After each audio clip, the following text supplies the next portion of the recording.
നമ്മൾ വേങ്ങരയിൽ നിന്നാണ് നിങ്ങളോട് സംസാരിക്കുന്നത്, സഭാ സ്ക്വയറിൽ നിന്നാണ് സംസാരിക്കുന്നത്. അപ്പോൾ VPS ലെക്ചർ പേഴ്സൺ SKN40 തുടരുകയാണ്. നമുക്കൊപ്പം ഒരു വേങ്ങരയിലെ നേതാവ് പ്രിയപുത്രൻ KP അബ്ദുൽ മജീദ് KPCC ഭാരവാഹിയാണ്. അപ്പൊ അങ്ങ് എവിടെ വരെ എത്തി? KPCC ജനറൽ സെക്രട്ടറിയാണ്. സന്തോഷം, പരിചയപ്പെടാൻ പറ്റി. ഇവിടെ വന്നപ്പോഴേ ഒരു കാര്യം അറിഞ്ഞു, ഞങ്ങളുടെ പ്രിയപ്പെട്ട ചെയർമാൻ ആലിംഗൽ മുഹമ്മദിന്റെ ക്ലാസ്മേറ്റ് കൂടിയാണ്, അടുത്ത സുഹൃത്ത്. വളരെ സന്തോഷം, അതും ഒരു സന്തോഷമുള്ള കാര്യം. അതേ സ്ഥലത്ത് എത്തിയിട്ടുണ്ട്, ഏത് സമയം നമ്മുടെ മുമ്പിൽ പ്രത്യക്ഷപ്പെടാന്ന് പറഞ്ഞിട്ടുണ്ട്. അപ്പൊ പ്രത്യക്ഷപ്പെടുന്ന സൂചന നൽകി ഒരു പൈലറ്റ് വാഹനം വന്നിട്ടുണ്ട്, മുജീബ്. ഹലോ മുജീബ്, സുഖമായിരിക്കുന്നോ? മുജീബ് അദ്ദേഹത്തിന്റെ സാരഥി കൂടിയാണ്. പക്ഷെ മുജീബിന്റെ ഒരു അഹങ്കാരം എന്താണെന്നറിയാമോ? മുതലാളി ബാക്കി ഇരുന്നാലും എവിടെ നിർത്തണം ഞാൻ തീരുമാനിക്കും, അല്ലെങ്കിൽ സാറേ സൂക്ഷിക്കുക. ഓക്കെ, അപ്പം അങ്ങ് നമ്മളൊരു യാത്രയായിട്ട് ഇറങ്ങിയത് അങ്ങ് അറിഞ്ഞല്ലോ. അപ്പോൾ KPCC ഒക്കെ എന്തെങ്കിലും ഇതുപോലെ ഈ മയക്കുമരുന്ന് വിരുദ്ധ പ്രചാരണം ഏറ്റെടുത്ത് കഴിഞ്ഞു? കാര്യം എല്ലാവരും ഒന്നിച്ച് നിന്നേ പറ്റൂ ഇതിനകത്ത്. KPCC അതിന്റെ താഴെത്തട്ടിലുള്ള കമ്മിറ്റികളിലൊക്കെ ലഹരി വിരുദ്ധ പ്രവർത്തനത്തിനുള്ള നേതൃത്വം സന്ദേശം എത്തിക്കാനുള്ള പരിപാടി ഏർപ്പാട് ചെയ്തിട്ടുണ്ട്. അല്ല, എനിക്ക് തോന്നുന്നത് ഞങ്ങളുടെ ഈ യാത്ര ഓരോ ജില്ല കടക്കുമ്പോഴുണ്ടല്ലോ, നമുക്ക് സന്തോഷം വരികയും ചെയ്യുന്നു, അതേപോലെ ആശങ്കയും കൂടുന്നു. കാരണം എല്ലാ സ്ഥലത്തും ഇതിന്റെ ദുസ്വാധീനം കൂടിക്കഴിഞ്ഞു. കുറച്ച് താമസമായി, കുറച്ച് കൈവിട്ടു പോയാലായി. പക്ഷെ നമ്മളിപ്പോഴും ആത്മവിശ്വാസം കൈവിടുന്നില്ല. അപ്പൊ അങ്ങയുടെ ഒരു അഭിപ്രായം എങ്ങനെ? ഇത് കാരണം ഇതിൽ നിന്ന് ഈ നാട് മോചിപ്പിക്കപ്പെട്ടേ ഒക്കുമല്ലോ. കാരണം ഇതിനകത്ത് ഇപ്പൊ നമ്മൾ പ്രതിപക്ഷമോ ഭരണപക്ഷമോ ഒന്നും ഇല്ലല്ലോ. അല്ല, ഇതില് ഒരു കാലത്തിന്റെ ഏറ്റവും വലിയ അത്യാവശ്യമായ ഘടകമായിട്ടാണ് അങ്ങയുടെ നേതൃത്വത്തിലുള്ള ഈ പരിപാടി നടന്നുകൊണ്ടിരിക്കുന്നത്. ഇതില് സംസ്ഥാന ഗവൺമെന്റ് വളരെ ആക്ഷൻ എടുക്കണം, എൻഫോഴ്സ്മെന്റ് ശക്തമാക്കണം. എല്ലാ ക്യാമ്പസുകളിലും ഇതിനെതിരുള്ള ബോധവൽക്കരണം നടക്കണം. ഇപ്പൊ വാസ്തവത്തില് നമ്മുടെ ക്യാമ്പസുകൾ, നമ്മുടെ മുഴുവനെന്ന് പറയുന്നില്ല, ഏതാനും ക്യാമ്പസുകളൊക്കെ തന്നെ ലഹരിക്ക് കുട്ടികൾ അടിമപ്പെട്ടിരിക്കുകയാണ്. അപ്പോൾ ശക്തമായ നടപടിയുമായി മുന്നോട്ട് പോകണം. KPCC കുറിച്ച് സീരിയസ് ആയിട്ട് എന്തെങ്കിലും ചർച്ച ചെയ്ത് കഴിഞ്ഞു? ചർച്ച ചെയ്തിട്ടുണ്ട്. കാരണം പ്രതിപക്ഷ നേതാവ് VD സതീശൻ നമ്മുടെ ഈ പരിപാടിയിൽ പങ്കെടുത്തിരുന്നു, നമ്മൾ ഈ തുടക്ക യാത്രയിൽ. അപ്പോൾ മാത്രമല്ല, നമ്മൾ ഇതിന്റെ അകത്തൊരു റിസർച്ച് റിപ്പോർട്ട് തയ്യാറാക്കുന്നുണ്ട്. ഈ റിപ്പോർട്ട് മുഖ്യമന്ത്രിക്ക് സമർപ്പിക്കുമ്പോൾ നമ്മളൊരു കോൺക്ലേവ് സംഘടിപ്പിക്കും. അതിൽ പ്രതിപക്ഷ നേതാവിനെ കൂടെ നമ്മൾ ക്ഷണിച്ചിട്ടുണ്ട്, അദ്ദേഹം വരാമെന്ന് പറഞ്ഞിട്ടുണ്ട്. രമേശ് ചെന്നിത്തലയും ചിലപ്പോൾ ഉണ്ടാകും. അപ്പോൾ മുഖ്യമന്ത്രിക്ക് നമ്മൾ കൊടുക്കുന്ന റിപ്പോർട്ട് എന്ന് പറഞ്ഞാൽ എവിടെയൊക്കെയാണ് എൻഫോഴ്സ്മെന്റ്, എവിടെയാണ് ഉറവിടം, ആരാണ് കുഴപ്പക്കാരൻ, അപ്പോൾ മുഖം നോക്കാതെ നടപടി എടുക്കാൻ വേണ്ടിയുള്ള ഒരു കോൺഫിഡൻഷ്യൽ റിപ്പോർട്ട് ഉൾപ്പെടെയുള്ള ഒരു റിപ്പോർട്ടായിരിക്കും നൽകുക. അപ്പോൾ ഇതിനകത്ത് കക്ഷി രാഷ്ട്രീയ ഭേദമന്യേ ആൾക്കാരുടെ ഒരു സംഘബലം കാണിക്കേണ്ട സമയമായി. ഇതിൽ രാഷ്ട്രീയത്തിന് അതീതമായി എല്ലാവരോടും ഒരുമിച്ച് നിന്നുകൊണ്ട്, കാരണം നമ്മുടെ യുവതലമുറ വലിയൊരു അപകടത്തിലേക്കാണ് പോകുന്നത്. അപ്പൊ അങ്ങയുടെ നേതൃത്വത്തിലുള്ള ഈ ഒരു പരിപാടി ശരിക്കും ബോധവൽക്കരണത്തിന്, ഇത്രയും ആളുകളുടെ ബോധവൽക്കരണം നടത്താൻ വളരെ സഹായകരമാവും. 24-ന്റെ ഈ പരിപാടിക്ക് എല്ലാ വിജയാശംസകളും ഞാൻ നേരുകയാണ്. ഒരു കാര്യം കൂടി, അങ്ങയുടെ തട്ടകം മലപ്പുറം ജില്ലയാണല്ലോ മെയിനായിട്ട്. ഈ മലപ്പുറം ജില്ലയെ പ്രത്യേകിച്ച് വേങ്ങര ഇങ്ങനെയുള്ള പരിസര പ്രദേശങ്ങളിലൊക്കെ തന്നെ എങ്ങനെയാണ് ഇതിന്റെ ഒരു സ്വാധീനം? ഈ രാസലഹരി വ്യാപനം കൂടുന്നുണ്ടോ കുറയുന്നുണ്ടോ? നമ്മളിപ്പോ പത്രത്താളുകളിൽ ദിവസം പ്രതി രാസലഹരി വിൽക്കുന്ന ആളുകളെ അറസ്റ്റ് ചെയ്തതും അതുമായി ബന്ധപ്പെട്ട ന്യൂസുകൾ വന്നുകൊണ്ടിരിക്കുകയാണ്. നമ്മുടെ ഗ്രാമങ്ങളിലൊക്കെ ഇതിന്റെ ഒരു സ്വാധീനം അധികമായി വരുന്നുണ്ട് എന്നുള്ളത് ഉറപ്പാണ്. രാസലഹരിയിലേക്കാണ് ആളുകൾ പോകുന്നത്. അപ്പൊ അത് അതിന്റെ മദ്യമല്ല, മദ്യമാണെങ്കിൽ നമുക്ക് സഹിക്കായിരുന്നു, സഹിക്കാൻ പറ്റാത്ത. ഒരു ചെറുപ്പക്കാരൻ വരികയാണെങ്കിൽ, അവൻ ഡ്രൈവ് ചെയ്ത് വരികയാണെങ്കിൽ അവൻ എങ്ങനെയാണ് വരുന്നത് നമുക്ക് പറയാൻ പറ്റും. അതെ അതെ, നമ്മൾ എത്ര സൂക്ഷിച്ചു പോയാലും അവൻ സൂക്ഷിക്കാതെ ഒരു കൊച്ചുപുച്ചാത്തി കയ്യിലുണ്ടോ? വണ്ടി എങ്ങാണോ തട്ടിക്കഴിഞ്ഞാൽ നിങ്ങൾ ഷൈൻ ചെയ്യാൻ വേണ്ടി ഗ്ലാസ് തട്ടി എന്തുകൂടെ എവിടെ നോക്കിയാൽ വണ്ടി ഓടിക്കും, അങ്ങനൊന്നും എനിക്കുള്ള കാലത്ത് ചോദിക്കും. അവന്റെ കൊച്ചുപിച്ചാത്തി കാണും വിൻഡോയ്ക്ക് അകത്തൂടെ കൈയിട്ട് ഒരു കുത്തും ചിലപ്പോൾ, അല്ലേ? അപ്പൊ അങ്ങനെയുള്ള ഒരു കാലം. എന്തായാലും അങ്ങനെ പരിചയപ്പെടാൻ പറ്റിയത് വളരെ സന്തോഷം. എല്ലാ പരിപാടിക്കും ഓക്കെ, താങ്ക് യു. നിങ്ങൾ കരുത്തനായി തുടരുക. ഓക്കെ.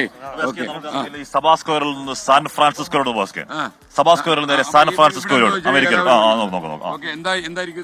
മലപ്പുറം മാസ്റ്റേഴ്സിന്റെ അത്ലറ്റുകളാണ് വന്നിട്ടുള്ളത്. നല്ലൊരു കൂട്ടായ്മയാണ് മലപ്പുറം മാസ്റ്റേഴ്സ്. മലപ്പുറം മാസ്റ്റേഴ്സ് എന്താ ഉദ്ദേശിക്കുന്നത്? മലപ്പുറം മാസ്റ്റേഴ്സ് SKNന്റെയും അതേപോലെ തന്നെ 24-ന്റെയും ഈ ലഹരി വിരുദ്ധ പോരാട്ടത്തിൽ പ്രചോദനം ഉൾക്കൊണ്ടുകൊണ്ട് ഒരാഴ്ചക്കാലം നീണ്ടുനിൽക്കുന്ന ക്യാമ്പയിനാണ്. മലപ്പുറത്ത് നിന്ന് ഫ്ലാഗ് ഓഫ് ചെയ്ത് കൊണ്ടോട്ടി, തിരൂര്, കോട്ടക്കൽ കഴിഞ്ഞ് ഇവിടെ സമാപിക്കും. മെഗാ റിലേയോടുകൂടിയാണ് സമാപിക്കുന്നത്. ഓക്കെ, അപ്പൊ അതിന്റെ ഇതാണല്ലേ? ഓക്കെ, അതങ്ങ് ഫ്ലാഗ് ഓഫ് ചെയ്തല്ലോ. ഫ്ലാഗ് ഓഫ് 26-ാം തീയതി മലപ്പുറത്ത് വെച്ച് വരണമെന്നാണ് ഞങ്ങൾ ആഗ്രഹം. അതോടൊപ്പം തന്നെ മലപ്പുറം മാസ്റ്റേഴ്സിന് സാറിന്റെ ഒരു ആദരവും ഉണ്ട് ഇവിടെ. അല്ല, ഇവിടെ നിന്നുണ്ട്. അതെ, 999-ാമത്തെ പന്നാണ്. അല്ല, അത് 1000 ആയി. ഓക്കെ, എളുപ്പമായിക്കോട്ടെ. നടന്നുകൊണ്ട് പൊന്നാട ഇടാൻ അറിയാമോ? Okay ready.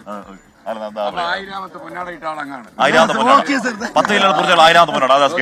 ദാസ്കൻ ഇവർ ഹാൻഡിക്യാപ് ചാരിറ്റി കൂട്ടായ്മയാണ്. അപ്പൊ അവർ കുറച്ച് നല്ല മനുഷ്യന്മാരാണ്. ഇത് ഓക്കെ കണ്ണമംഗലം അല്ലേ? ഇതിന്റെ വിശദാംശം ഒന്ന് പറഞ്ഞു. ഇത് ഇപ്പൊ നമ്മള് ലഹരിക്കും അക്രമത്തിനുള്ള എസ്കേപ്പ് പാർട്ടിക്കെതിരെയുള്ള ഈ യാത്രക്ക് ഞങ്ങളെ ഹാൻഡിക്യാപ്ഡ് 24ന്റെ ആശ്രമങ്ങൾ അർപ്പിക്കാൻ വേണ്ടി വന്നതാണ്. ഇവിടെ പരിചയപ്പെടാൻ വേണ്ടി വന്നതാണ്. വളരെ സന്തോഷം. നിങ്ങളെ 24 എന്ന് പറഞ്ഞാൽ ഞങ്ങൾ എപ്പോഴും കാണുന്നതും പിന്നെ അത് എല്ലാ ന്യൂസിലും ഇപ്പൊ ഇലക്ഷൻ വന്നാലും ഒക്കെ ഞങ്ങൾ നിങ്ങളെ ചാനൽ മാത്രമേ കാണുന്നു. അല്ലെങ്കിൽ മുൻപന്തി നിൽക്കണം, അല്ലെങ്കിൽ വ്യത്യസ്തമായി നിൽക്കണ ചാനലാണ് 24. അപ്പൊ മുണ്ടക്കയിൽ വരുമ്പോ നമുക്കറിയാം മുണ്ടക്കയിൽ നമ്മളെ പേര് 24 അപ്പൊ 24 ഹാൻഡിക്യാപ്ഡ്.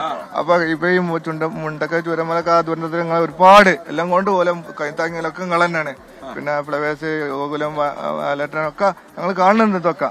അപ്പൊ അതുകൊണ്ടാണ് ഞങ്ങൾ ഈ തെരഞ്ഞെടുപ്പ് കമ്മിറ്റി വെച്ചാണ് തെരഞ്ഞെടുത്ത് നിങ്ങളെ പേര് തന്നെ ഇതാണ്. നന്നായിട്ട് വ്യക്തമായി കണ്ടോട്ട്. അപ്പൊ നമ്മൾ മെമ്പറാണ്. ഫൈസലാണോ? ഫൈസലല്ലേ ഇത്? PM ഫൈസല്. പിന്നെ നമ്മുടെ സെക്രട്ടറി ചന്ദ്രൻ പി എവിടെ? ചന്ദ്രൻ പി എവിടെ? ചന്ദ്രൻ നടക്കാൻ ഇത്തിരി പ്രയാസം അല്ലേ? ഓക്കെ, ചന്ദ്രൻ സെക്രട്ടറി. എന്താ അതിന്റെ സംഘടനയുടെ ഉദ്ദേശം? കൂട്ടായ്മ ഇവര് നിലവിൽ ജോലി ചെയ്തിരുന്ന ആളുകളാണ്. അപ്പൊ പിന്നെ ജോലി ചെയ്യുന്ന ഇടയിൽ കൂടി ഇവർക്ക് സ്റ്റോക്ക് വന്നിട്ട് പിന്നെ അങ്ങനെ റിക്കവറി ചെയ്ത് ഇങ്ങനെ കുറേശ്ശെ വന്ന് ഇവർക്ക് സഹായങ്ങളെ കിട്ടുന്നുണ്ടോ? സഹായങ്ങൾ പരമാവധി സ്റ്റാർട്ടപ്പ് ആയിട്ടുള്ളൂ. സ്റ്റാർട്ടപ്പ് ആയിട്ടുള്ളൂ. തുടങ്ങിയപ്പോ ഫസ്റ്റ് ഔട്ടാണ്. 24 പേരിട്ടതുകൊണ്ട് നിങ്ങൾ ഫസ്റ്റ് തന്നെ അതിൽ കൂടെ തന്നെ ഔട്ട് ചെയ്യാന്നുള്ള ഒരു അവസരം കിട്ടി. അതുകൊണ്ട് വല്ലാത്തൊരു സന്തോഷം ഉണ്ട് ഞങ്ങൾക്ക്. നിങ്ങൾക്ക് എന്തെങ്കിലും ആവശ്യം 24 സഹായിക്കും. അല്ലെങ്കിൽ ഞങ്ങളുടെ ചെയർമാൻ ആലിംഗൽ ഞങ്ങൾ അയൽവാസിയാണ്. പിന്നെ അദ്ദേഹത്തിന് അയൽവാസിയെ കിട്ടാൻ വേറെ എന്താ ഞങ്ങൾക്ക് വേണ്ടത്? ഞങ്ങള് ദൂരെ ഇരുന്നിട്ട് പോലും ഞങ്ങൾക്ക് പ്രയോജനം. ഓ, അതുകൊണ്ടാണ്. അപ്പൊ അദ്ദേഹത്തിന് രഹസ്യമായിട്ട് പറഞ്ഞത് ഞാനങ്ങ് സമ്മതിച്ചിട്ടുണ്ടോ? Okay, ready. Okay, Chandran ready. ഇനി ഇവിടെ ഒരു അബ്ദുൾ റസാഖ് കൂടെ ഉണ്ടല്ലോ. അതാരാ അബ്ദുൾ റസാഖ്? റസാഖാണല്ലേ? ഓക്കെ, റസാഖ്, സന്തോഷം പരിചയപ്പെടാൻ പറ്റിയത്. ഭാരവാഹിയാ?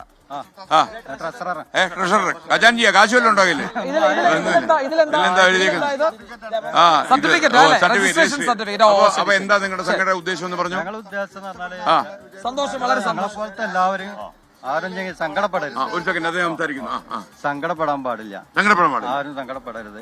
അപ്പൊ ഞങ്ങൾക്ക് ഇങ്ങനെ കിട്ടുന്നതനുസരിച്ച് എല്ലാവർക്കും സഹായിക്കാം. മരുന്നിന് മറ്റത് മറിച്ച് മരുന്ന് മാത്രല്ല, ആ വീട്ടില് ചെറിയ കുട്ടികളും കുറെ ചെറിയ കുട്ടികളൊക്കെ ഉണ്ട്. അവർക്ക് ഭക്ഷണം വേണം, എല്ലാം വേണം. അപ്പൊ ഞങ്ങൾ ഈ സംഘടന കൂടെ എല്ലാവർക്കും അങ്ങനെ എത്തിച്ചു കൊടുക്കും. പിന്നെ നിങ്ങൾക്ക് ബുദ്ധിമുട്ട് വന്നാൽ നിങ്ങൾ ഓർക്കേണ്ട പേരേതാണെന്നറിയാലോ? 24 കഴിഞ്ഞ ആലിംഗൽ മുഹമ്മദ് ആലിംഗൽ മുഹമ്മദ് ഖീ. 4ാമത്തെ വീടാണ്. ആ വീട് വേണമെങ്കിൽ ഒന്നാമതാക്കാം. ഡോണ്ട് വറി അല്ലേ? 4ാമത്തെ വീട് നമ്മൾ ഒന്നാമത്തെ വീട്. നമ്മളിവിടെ കുട്ടികളെ ഈ മൊബൈൽ അഡിക്ഷൻ മാറാൻ വേണ്ടിയിട്ട് ഞങ്ങൾ ഉണ്ടാക്കിയ ഒരു പാർക്കാണ്. കുട്ടികൾക്ക് ഫ്രീ ആയിട്ട് വന്ന് കളിക്കും. ഏകദേശം ഒരു 500ഓളം 1000ഓളം കുട്ടികൾ ഇവിടെ വന്ന് ഞങ്ങൾ ഈ പാർക്കിൽ കളിക്കുന്നുണ്ട്. മൊബൈൽ നോക്കിക്കൊണ്ടേ ഇരിക്കുകയാണ്. ഇത് മാറാൻ വേണ്ടിട്ട് അതാണ് നമുക്ക് അങ്ങോട്ട് പോവാം. നമ്മൾ നേരെ സ്ഥാനം 1003ാമത്തെ പൊന്നാട സ്കേൻ. 1003 അങ്ങേക്ക് നന്ദി. ഓക്കെ, വാർത്ത